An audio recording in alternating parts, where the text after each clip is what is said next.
In this episode, we are going to continue our case against abortion by looking at justified moments where we can kill somebody. Now, this is a pacifist podcast that I'm representing, so I don't think there's really a time that you can kill somebody in a justified manner. Nevertheless, I think for the sake of the majority, I'm going to give them the benefit of the doubt and say, okay, you can be justified in killing somebody. And so let's take a look at some of those examples where most people would probably agree. So first, most people would say that a proportional use of violence for the defense of others, and probably self, is justified. So most people would say that I'd be justified to shoot an intruder who is lunging at somebody with a knife, but I wouldn't be justified if I looked out my window and saw somebody stealing a lawnmower from my neighbor's shed to just shoot and kill the guy, because that's not proportional. He's stealing a lawnmower and I executed him.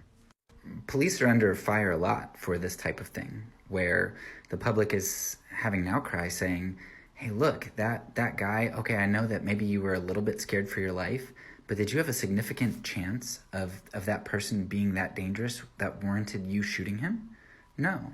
Yet when we look at abortion, we are killing unborn human beings not for the protection of life. Last I looked, I think it was Sierra Leone, which had maybe close to a 2% mortality rate for mothers. And you think about, would we justify a police shooting if he had a 2% chance that, hey, I think that guy maybe has a gun? Oh, no, he didn't.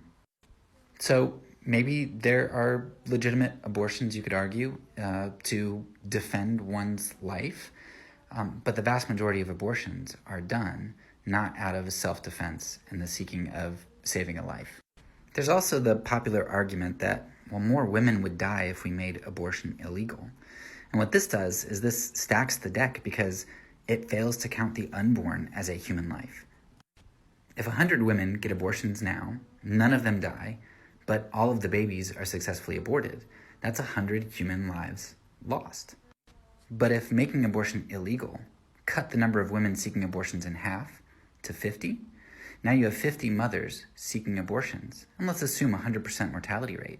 50 mothers die, 50 babies die, you still have 100 deaths. The mortality rate under legalized abortion only looks good because they don't count the mortality rate of the unborn.